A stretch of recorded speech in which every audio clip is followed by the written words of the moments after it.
global level, extreme poverty levels have been in steady decline over the last few decades. However, in sub-Saharan Africa, there's still more than 400 million people living below the extreme poverty line of $2.15 per person per day.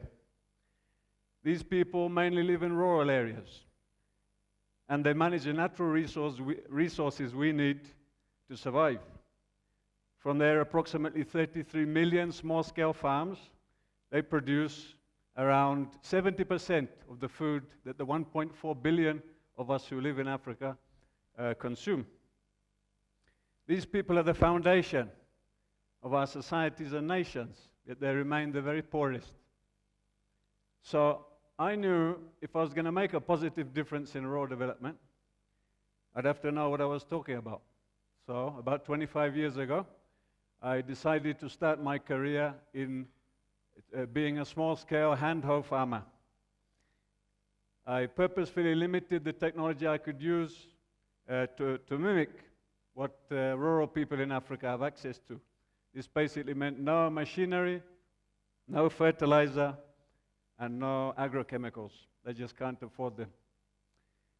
So before we go into, my story today is about some of those 25 years, what I've learned in my experiences on the ground, also from like-minded people who are passionate in rural development, but also researchers, and I think mostly from people in the communities we work with around Zambia, my home country.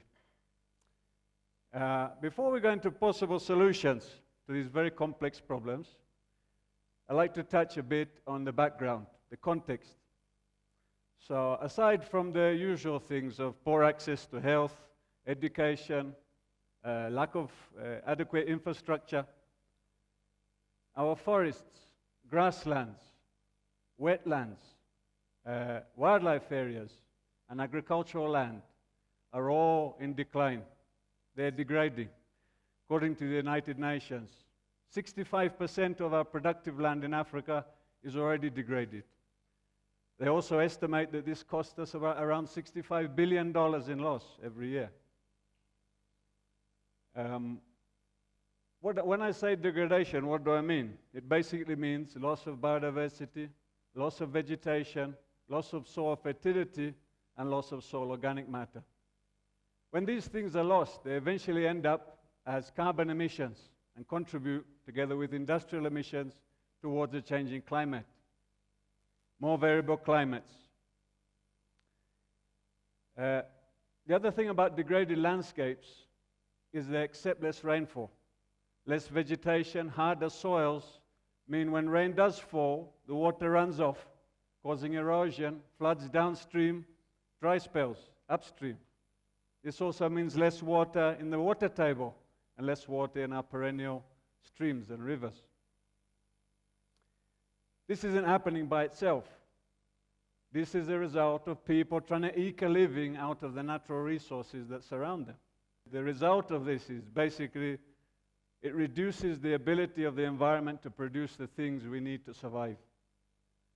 Our population in Africa is set to almost double to around 2.5 billion over the next 3 decades. This is a double-edged sword for the rural people. On the one hand, they're going to have more customers for their produce. On the other hand, they're going to find it very difficult to produce to satisfy the needs of the people living here with a degrading resource base. So with this as a background, I'd like to touch on some of the possibilities which I and the NGO I work with feel are the best fit solutions. We've tried to have an in-depth look at economic, environmental, and social aspects of their use in the short term and also the long term. The first one I'd like to talk about is agriculture. Now, if your starting place is degraded, what you need is a system that is able to regenerate the capacity to produce food. This was relatively simple in the past. We had low populations and vast land. All that was required if you wanted your field to come back to fertility is to leave it for 15 to 25 years, and then you could come and farm it again. This is almost impossible now in most areas in Africa because the population is too big. You just don't have enough land. So what follows then is the continuous use of the land for agricultural production. This leads to rapid fertility decline and the increased need to use fertilizers which farmers can't afford, so yields are going down and so are incomes. So, what can we do to regenerate the agricultural system? The first one is taking a leaf out of nature's book, diversity. Instead of growing 1 or 2 crops, go 5 or 6, whatever you can sell at the market. If you have some water, grow some horticulture crops, vegetables, fruit crops. Trees, integrate trees around the field, in the pastures, even in your field. Stop burning, because this also reduces on-farm diversity. Reduce burning, sorry, not stop burning. Reduce burning where possible. Integrate livestock in part of that diversity. Livestock play many roles in the agricultural system. Their main role is to take low-value products like pasture grass, crop residues, agricultural byproducts, and low-value grains and turn them into high-value products such as meat, dairy products, and eggs. Some livestock offer us draft power, which is a cheap source of transportation and also help in the field. All livestock produce manure. So, if managed in such a way that it's protected from losses of nutrients, from drying in the sun and leaching from the rain, this is a high-value, low-cost fertilizer that also regenerates soil fertility. Then we have the legumes, which offer farmers an opportunity to access low-cost nitrogen fertilizer. Nitrogen is the most limiting factor, limiting nutrient for small-scale farmers in Africa. And this is basically because it's too expensive for them to buy. It's always amazed me that every breath we take is 78% nitrogen. Effectively, this means above every hectare of land, you have thousands and thousands of kilos of nitrogen. Our crops require about 100 or 200 at most.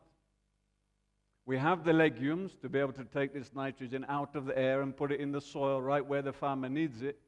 But instead, we elect to import nitrogen fertilizer from far-off countries at great cost. I know these 3 principles sound quite simple, and indeed they are based on traditional agricultural techniques. The difference is we're adding new scientific understanding to them to allow us to use them more efficiently.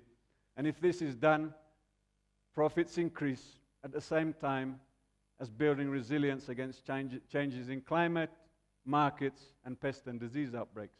All this is done at the same time as regenerating the agricultural production system so it can produce more and more into the future instead of less and less, which is the current situation. The second approach I'd like to talk to you about is what's known as holistic planned grazing. And again, taking a leaf out of nature's book. This is a system of grazing which tries to mimic large herds of herbivores grazing on savanna or grassland. They naturally bunch together to protect themselves from predators, and they move regularly. If this is done by the farmer using herding or cheap electrical fences, they avoid overgrazing and selective grazing, which lead to pasture degradation, and they allow the grass long enough to grow back after being grazed. Effectively, this increases the amount of grass which can be produced on the land. Increased grass means more animals can be kept, increasing incomes. More grass, more animals, more manure, more soil fertility, more soil organic matter. So the animals are taking the carbon out of the air and putting it in the soil where it's safe and not causing climate change. The third approach is what's known as farmer-managed natural regeneration of trees, or FMNR. In contrast to tree planting schemes, FMNR focuses on the regeneration of existing seedlings, saplings, and stumps. Most of our trees do not die when they are cut. They readily resprout and have the ability to grow rapidly because of their established root system. What then follows is to choose the trees you want to regenerate, prune them, and maybe protect from fire and livestock in the first couple of years. This allows land managers to have rapid regeneration of forests and benefit from all of the things they produce. According to World Vision, 5 million hectares, that's more than 200 million trees, made Niger, a resource-poor country on the edge of the Sahara Desert, the fastest reforesting country in the world between 1990 and the year 2000, without planting a single seed or seedling. The fourth approach is more general and concerned with the community management of natural resources. Most of our natural resources in Africa are managed by communities and not private individuals. In the past, use of these resources was restricted. The trees, the mushrooms, the fruit, the fish, the wildlife. They were restricted by experts who lived in the communities, who worked under the traditional leadership for the benefit of the whole community. Nationalization of these natural resources basically meant that governments then had to adopt the role of these natural resource managers. In many cases, however, the resources weren't there to have enough people on the ground to manage these resources effectively. And what followed is degradation of pastures, wildlife numbers, fisheries, and forests. There is a possible solution to this, and this is to hand back the rights to use and benefit from these resources to the communities that live in them. The best example I know of this is Namibia, where they decided to take this route about 40 years ago. And today, almost 25% of the whole country is managed under community conservation.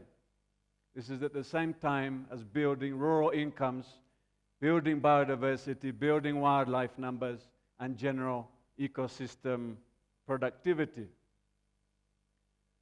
These four approaches basically allow us to take carbon and nitrogen out of the air and use it to regenerate our natural resource base.